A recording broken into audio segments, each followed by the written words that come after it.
নেই বলে আমরা শনিবার থেকে রক্ত কিনেছি, শনিবার রবিবার দুদিন রক্ত কিনেছি, ফ্রিজে স্টোর করে রেখেছি। আমরা বলছি কোনো কিচ্ছু নেই। সোমবারে সারাদিন পেশেন্ট কেমন আনজান করেছে, কোন রকম ট্রিটমেন্ট নেই।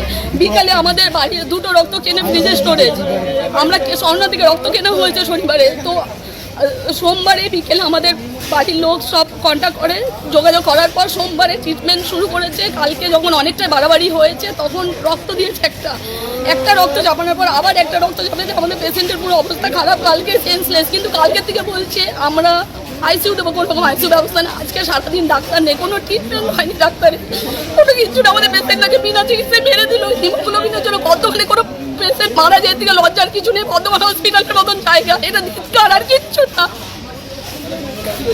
শনিবার 2:30টার সময় ভর্তি হলাম, 3 তলায় ভর্তি করেছে।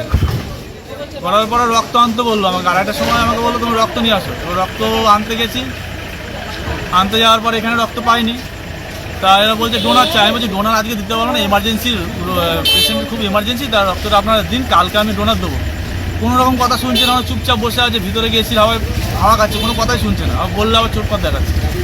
লাস্টে আমরা বাধ্য হয়ে বাইরের থেকে কিনে আনলাম। কেমরিতে পেলাম, খবর পেলাম কেমরিতে আছে, সেটাকে 1500 টাকা দিয়ে কিনে নিয়ে আসলাম। কিনে নিয়ে আসার পরে ওইটা দিলাম, ওটা ফ্রিজে রেখে দিয়েছে। রেখে দেওয়ার পরে পরের দিন আবার এসেছি, ওই একটা স্যালাইন দিয়েছে, আর কিচ্ছু ওষুধ কিচ্ছু দেয়নি। আর দুটো ছোটো ছোটো ট্যাবলেট দিয়েছিলো, বলে এগুলো খাইয়ে দেবেন। আবার ওষুধগুলো দিচ্ছে একই রকম দাদা। দেওয়ার পরে ওটা খাওয়াতে বলছে, ওটা বুঝতে পারছি না, একই রকম জিনিস বলছে। ওটা বুঝতে পারলে পাও, নাহলে বুঝে মারোগা, সিস্টার বললে কথাটা। নিয়ে আমি বললাম এটা কী খবর।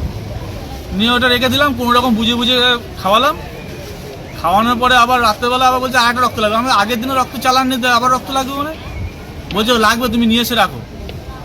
সেটাও আবার এখানে গেলাম, তখনও দেয়নি রক্ত আমাকে। তারপর লাস্টে আবার বাধ্য হয়ে আবার রাত্রেবেলা কিনে নিয়ে আসতে গিয়ে শনিবারে রক্তটা ব্যবহার করেনি, ওটা রেখে দিয়েছে। আমি আমার রবিবারে তো, কালকে তো রক্ত নিয়ে আসলাম, তো আপনি আবার রক্তটা ব্যবহার আনতে বললেন। বলছে ওই রক্ত লাগিয়ে দিয়েছি বলে মাকে জিজ্ঞেস করছি, মা রক্ত দিয়েছে? বলছে না দেয়নি।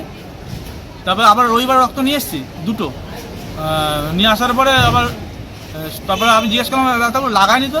বলছে লাগিয়ে দিয়েছে তো।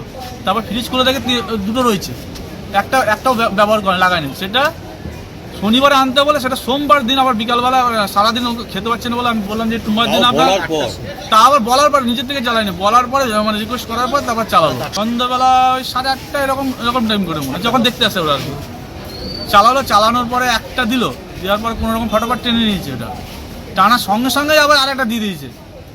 সঙ্গে ওটা অনেকে বললো নাকি রক্ত 2 ঘন্টা পর কম্পাউন্ড দিতে হয়, সেটা ওরা যারা ছিল তারা সঙ্গে সঙ্গে দিয়ে দিয়েছে। তার জন্য রিয়াকশন বিচ্ছিরি হয়ে গেছে, সঙ্গে সঙ্গে আবার খুলে দিল। 4-5 জন ডাক্তার চলে আসলো, ওরা ইঞ্জেকশন দিল। আর একটা ডাক্তার বললো কত 40% নাকি একটা কি দিতে বললো, সেটা আরেকজন 80% নিয়েছে, সেটাকে মেরে দিয়েছে, ডবল করে মেরে দিয়েছে। ওটা মেরে দেওয়ার পর আরও মানে শরীর আরও 12টা বেজে গেল। 12টা বেজে যাওয়ার পর একদম পুরো মানে কুমা টাইপের যেটাকে বলে সেরকম টাইপের হয়ে গেছে। উঠতে পারছে না, নড়তে পারছে না, একদম শুয়ে রয়েছে, কাঁদছে, এরকম করছে, চোখ দিয়ে জল বেরোচ্ছে, খিচুনি দিয়ে উঠছে, খিচুনি দিয়ে ওরকম হয়ে গেল। তখন আমি বললাম ওটা হওয়ার পরে কোনো রকম সব ওষুধ সব খুলে দিল, সেলাইন কী বলে অক্সিজেন দিয়ে রেখে দিয়েছে কবে থেকে। সোমবার রাত, মঙ্গলবার সকাল, সোমবার রাত থেকেই বললাম একটু ব্যবস্থা করুন। বলছে এইভাবে করা যাবে না, এটা দেখবে ডাক্তারবাবু আসবে, এই করবে এরকম বারবার বলে যাচ্ছে। সিস্টাররা বলছিল যারা আছে ডাক্তারবাবু আসবে, তারা দেখবে। তা পরের দিন মঙ্গলবারে যখন যাচ্ছি সকালবেলায়, কোনো ডাক্তারই নেই। যে ডাক্তারটা মানে দেখছিল সেও আবার টেম্পার, শুধু জিজ্ঞাসা করলে উল্টোপাল্টা কথাবার্তা বলছে। আর বলছে এখান থেকে নিয়ে যাও তোমরা, এখানে করতে এসছো নাকি, মানে মেজাজ দেখাচ্ছে সবসময়। খুব বাজে ব্যাপার ওনার, মানে এত ফালতু ব্যাপার দেখিনি। ওনার জন্য আমার দাদা যে মারা গেল। নিয়ে তারপরে আর একটা ডাক্তার ছিল, উনি আমাকে বললো যে এটা আইসিইউতে পাঠাতে হবে। তা আইসিইউ একটা আমরা দেখছি, চেষ্টা করছি, যদি ওটা পাই তাহলে হয় দুপুরে, নাহলে সন্ধ্যাবেলা আমাদের তোমার ব্যবস্থা একদম 100% হয়ে যাবে। সেটা বললো, আমরা সেই আশায় বসে আছি। তারপরে সন্ধ্যাবেলায় এখন বলছে নাকি যে ডাক্তারটা দেখেছি সে ডাক্তার উনি আর কিছু বলছেন না। আসছে যখনই এসে দেখে তোমার রিপোর্ট দেখি তোমার রক্ত আনতে বলছি, রক্ত আনোনি?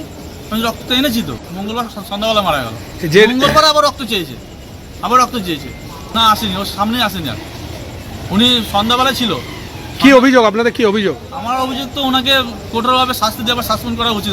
ওরকম ডাক্তার থাকলে আরও পেশেন্টের অসুবিধা হবে, আরও পেশেন্ট এইভাবেই মারা যাবে। একরকম কি বিনা চিকিৎসায় মারা গেল? একরকম বিনা চিকিৎসায় মারা গেছে। কি চাইছেন?